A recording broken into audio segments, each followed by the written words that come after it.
Hello అండి విజ్ఞాన్ గారు. నమస్తే. కుంభమేళ మోనాలిసా గురించి ప్రస్తుతం ప్రతి దగ్గర మనం ఆ ఫోటోస్ గానీ, వీడియోస్ గానీ చూస్తూనే ఉన్నాం. బాలీవుడ్‌లో ఒక ఆఫర్ వచ్చింది. మన తెలుగులో కూడా 'రామ్ చరణ్' గారి సినిమాలో ఈమె నటించబోతుంది అంటూ వార్తలు. వార్తేనా? నిజమా? అమ్మా ఒకటి చెప్తా విను. ఎక్కడ మనకి ఎవరు దొరికినా సరే, ఓవర్ నైట్ వాళ్ళని ఎక్కడో తీసుకెళ్ళి పెడతాం. తర్వాత వీళ్ళకి పొగరు, వీళ్ళు అది, వీళ్ళు ఇది అని మనమే తొక్కేసి పంపించేస్తాం. హ్మ్. రాను మొండల్ అనే ఒక పాపం పిచ్చి సింగర్. రైల్వే స్టేషన్ ఎదురుగానో, బస్ స్టాండ్ ఎదురుగానో కూర్చొని పాటలు పాడుకుంటూ అడుక్కునేది. అవును. బాగా పాడుతుంది అని చెప్పి ఇద్దరు ముగ్గురు వీడియోలు తీసి సోషల్ మీడియాలో వేశారు. ఓవర్ నైట్ స్టార్ అయిపోయింది. హిమేష్ రేష్మియా వెతుక్కుంటూ వెతుక్కుంటూ వెళ్ళి ఆవిడని తీసుకొచ్చి ఆవిడ చేత పాట పాడించి ఆల్బమ్ రిలీజ్ చేశాడు. నెక్స్ట్ మన అద్భుతమైన మేక్ ఓవర్లు ఉంటారు కదా, హ్మ్. మేకప్ కూడా వేశారు. మేకప్ వేసి గాగ్రా చోలి వేసి ఆవిడకి ఫోటోలు తీసి ఏదో చేస్తే ఒకరోజు ఏదో షాపింగ్ కాంప్లెక్స్లో ఆవిడ కనిపిస్తే ఒక అమ్మాయి వెళ్ళి ఫోటో అడిగితే అయ్యప్ప నేను ఇవ్వను అనిందంట. ఈమెకి ఎంత పొగరో చూడండి అని చెప్పి ఆ వీడియో పెట్టేసి మళ్ళీ దించి అక్కడ కూర్చోబెట్టారు. ఇప్పుడు మళ్ళీ అడుగు తింటుంది. అవునా? నవ్వు బాదాం బాదాం కచ్చా బాదాం అని ఒకడు వచ్చాడు పాపం, పల్లీలు అమ్ముకునే ఆయన. జస్ట్ పల్లీలే అమ్ముకునేది. అటు ఇటు పోయే వాళ్ళు అట్రాక్ట్ అవుతారని చెప్పి ఓ పాట పాడతాడు. ఆ పాటని రికార్డ్ చేసి ఆయన ఓవర్ నైట్ స్టార్ని చేశారు. మేకప్ వేశారు, గెటప్లు వేశారు, న్యూ ఇయర్ నైట్ ఈవెంట్లకు పిలిచారు. బాదాం బాదాం కచ్చా బాదాం అని కచ్చా బాదాం అన్నాడు. కళ్ళజోళ్ళు పెట్టేసి మంచి జంప్ సూట్స్ వేసి తీశారు. తర్వాత ఈవెంట్లకు పిలిస్తే వీడు ఎక్కువ రెమ్యునరేషన్ డిమాండ్ చేస్తున్నాడు, వీడికి పొగరెక్కింది అని చెప్పేసి మళ్ళీ తొక్కేసావు. కారు కూడా కొన్నాడు పాపం, వాడికి రాలా. ఒక కారు కొని సొంతంగా డ్రైవ్ చేసుకుంటూ వెళ్తే ఊర్లో యాక్సిడెంట్ కూడా అయింది. ఏవేవో చేశాడు పాపం. మళ్ళీ తీసుకెళ్ళి కూర్చోబెట్టారు. మళ్ళీ అదే సైకిల్ మీద మళ్ళీ అదే కచ్చా బాదం అమ్ముకుంటున్నాడు. నవ్వు నెక్స్ట్ ఇంకెవరున్నారు? మన కుమారి ఆంటీ. ఓవర్ నైట్ సెలబ్రిటీని చేసావు. తినేటోళ్ళు తక్కువ, చూసేటోళ్ళు ఎక్కువ. సెల్ఫీలోళ్ళు, మైక్లోళ్ళు వచ్చారా, ఓ నైట్ ఎడుకో తీసుకెళ్ళిపోయావు. ట్రాఫిక్ జామ్ అవుతుందని బిజినెస్ మూసేయమన్నారు. ఆ టైంలో ఏ కామెడీ షో చూసినా మేకప్ వేసి మళ్ళీ ఆమెను కూడా తీసుకొచ్చావు. తర్వాత కుమార్ ఆంటీ ఇదంతా పెద్ద బూటకం అబద్ధం అని చెప్పి మళ్ళీ అదే సోషల్ మీడియాలో ఆవిడకి సంబంధించిన నెగిటివ్ వార్తలు వచ్చేసే అయిపోయింది. అసలు ఆమె ఫుడ్డే బాగోదు అంటారు లాస్ట్కి. అసలు ఆ ఫుడ్డే కాదని చెప్పి దించేసావు. ఇప్పుడు మళ్ళీ అదే కుమార్ ఆంటీ మళ్ళీ అలాగే ఉంది. అసలు ఆ బిజినెస్ అని ఉందో లేదో నాకు తెలియదు, కానీ ప్రజెంట్ అయితే అలా ఉంది. బాగానే ఉందిలే. మొన్న 50,000 చెక్ తీసుకెళ్ళి ముఖ్యమంత్రి గారికి ఇవ్వడం చూసా. It's okay, she's good, no problem. Next మళ్ళీ ఇంకెవరున్నారమ్మా మనం గుర్తుందా? ఎవరో పల్లె పాటలు పాడుతుంటే అమ్మో మన రఘు కొంచె గారు తీసుకొచ్చిన బేబీ తీసుకొచ్చారు. మట్టి మనిషినండి నేను, మట్టి మనిషినండి నేను. వెంటనే వచ్చి ముఖ్యమంత్రి గారిని కల్పించావు, అందరినీ కల్పించేసావు తెలుసా. ట్రంప్ను ఒక్కనే కలిపిలా, ఆవిడ చేత అందరినీ కలిసింది, అందరి చేత ఫోటోలు దిగిచ్చావు, షాల్వాలు గిల్వాలన్నీ కప్పించేసావు, సరిపోయింది. అవకాశాలు కదా ఇవ్వాల్సింది, ఇవ్వాల. ఏమైంది సింగర్ బేబీ? మళ్ళీ ఏం చేసుకుంటూ ఎక్కడుందో కూడా తెలియదు ఇప్పుడు పాపం. ఇలా అయిపోయింది పరిస్థితి. నీకు ఇప్పుడు ఈవిడ దొరికింది. కుర్చీ తాత కుర్చీ మడత పెట్టి అంటే ఏదో అన్నావు. మహేష్ బాబు గారి సినిమాలో కూడా ఆ సాంగ్ అసలు సంక్రాంతికి, లాస్ట్ సంక్రాంతికి హిట్. ఇప్పటికీ అందరూ అదే పాడుకుంటారు. వాడికి ఏమన్నా ఒరిగిందా అంటే ఇప్పుడు మళ్ళీ వాడు అక్కడే కూర్చొని అడుగు తింటున్నాడు. ఎవరినైనా సరే మీరు ఏం చేస్తున్నారు, తెస్తున్నారు, పాపులర్ చేస్తున్నారు, లాస్ట్కి వాడికి పొగరెక్కింది అని చెప్పేసి తీసుకెళ్ళి మళ్ళీ అక్కడ వదిలేస్తున్నారు.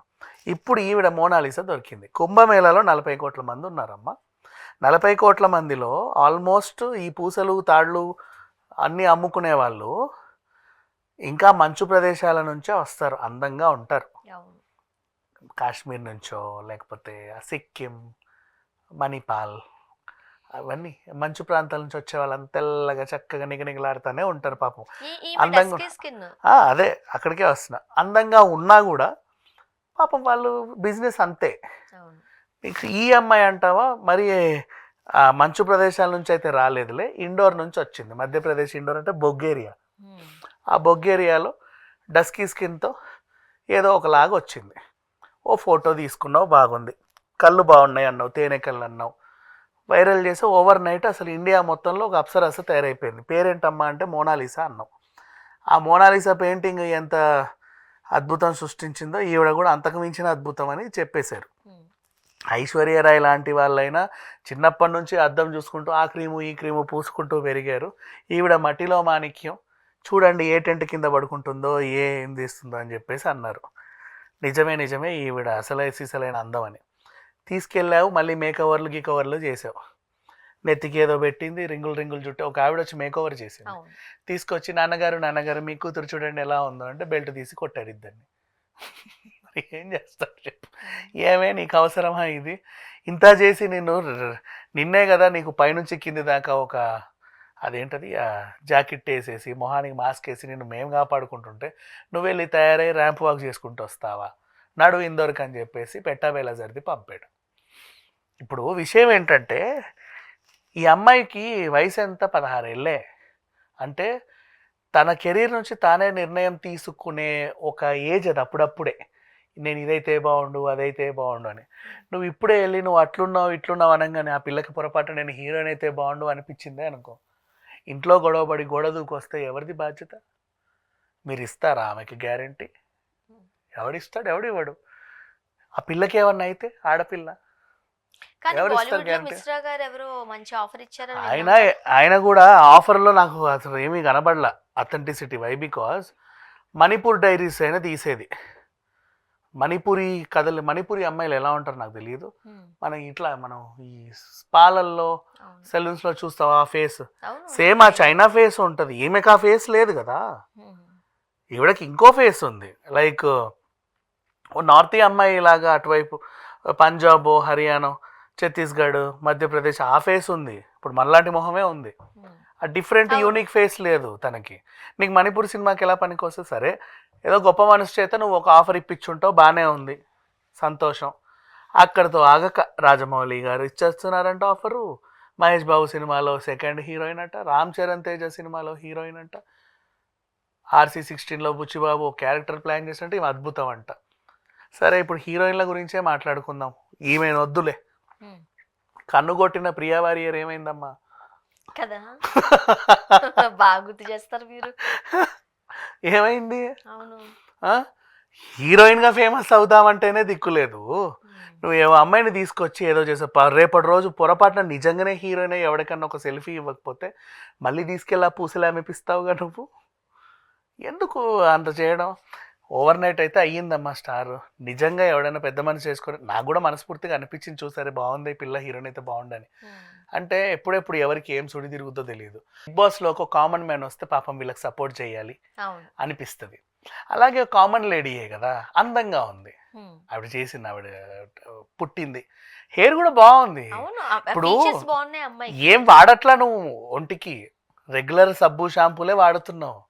కాకపోతే ఏంటంటే నీకు ఆ సెలబ్రిటీకి ఉండాల్సిన క్వాలిటీ అవన్నీ వచ్చేసాయి.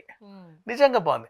నువ్వు ఇది చూడు, ఫింగర్స్ గోర్లు కూడా అదేంటిది నీట్ ఆ యూ కట్లో చక్కగా బాగున్నాయి. నీకు తెలుసు, హ్యాండ్స్ తెలుస్తాయి కదమ్మా మనకి అన్నీ ఎక్కడ చూసినా. అండ్ ఈ వరుస కానీ పను వరుస కానీ, నవ్వితే పను వరుస, కొంతమంది నవ్వితే పళ్ళు ఎగుడు దిగుడు ఉంటాయి. అమ్మ వీళ్ళు ఎందుకు నవ్వారా అనిపిస్తుంది. అందమైన నవ్వు, అందమైన ఫేస్, ఆ నీట్ ఆ కట్ అంతా బాగుంది. నిజంగా అవకాశం ఇస్తే నిజంగా ఇవ్వండి, ప్రోత్సహించండి. పొరపాటు అంటే యాక్టింగ్ తెలియదు పిచ్చిది, తెలిస్తే పోనీ నేర్పించైనా తీసుకుంటారు. ఎదిగితే సంతోషమే, నిజంగా సంతోషమే. ఎందుకంటే ఇట్లా లో లెవెల్ నుంచి వచ్చి పాపులర్ అయిన వాళ్ళు బాగా లేరు.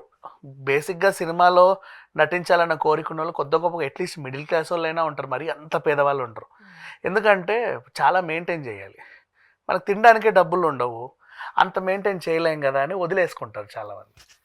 బట్ ఈవిడకి అది స్వతహా బై బర్త్ వచ్చింది కాబట్టి షీ కెన్, అంటే ఎవరన్నా ఏదైనా కొంచెం ప్రోత్సహించి అన్నట్టు మంచి ప్రోత్సాహం ఇచ్చి నిజంగానే మంచి మంచి ఆఫర్స్ ఇస్తే మంచిదే. ఓవర్ నైట్ ఎత్తేసి మళ్ళీ కిందకి దించేసి పడేసి ఇబ్బంది కలిగే పరిస్థితులు అమ్మాయికి రాకుండా. అంతెందుకు ఈ అఘోరి కూడా వచ్చింది, నీకు నచ్చినప్పుడల్లా బాగా చుట్టూ తిరిగి పడ్డారు. లాస్ట్కి ఈమె ఫేక్, ఈమె అది, ఈమె ఇది అని చెప్పి ఎలా కొట్టి పంపించారు. ఇప్పుడు అమ్మాయి కూడా చాలా ఇబ్బంది పెడుతున్నారంట, 500 ఇస్తున్నారంట, మనీ ఇస్తున్నారంట అమ్మాయికి. ఎందుకు ఇస్తున్నావు డబ్బులు? అడుక్కు తినడానికి వచ్చిందా ఏమన్నా? నీకు నచ్చితే పూస కొనుక్కో, మెడల్ వేసుకొని తిరుగు. అది 200 అయితే 200 లేవు, 150 150 ఇవ్వు. ఎందుకు 500 ఎందుకు వేసేస్తున్నావు? సెల్ఫీలు ఇస్తున్నారంట, అవసరం లేదు కదా. ఆమె నీకు ఏమైనా ఛార్జ్ చేసిందా సెల్ఫీకి 500 అని? అవి చూస్తేనే వీళ్ళకి పేరెంట్స్కి బాధ అనిపిస్తుంది. ఒకలాగా అనిపిస్తుంది. Thank you so much.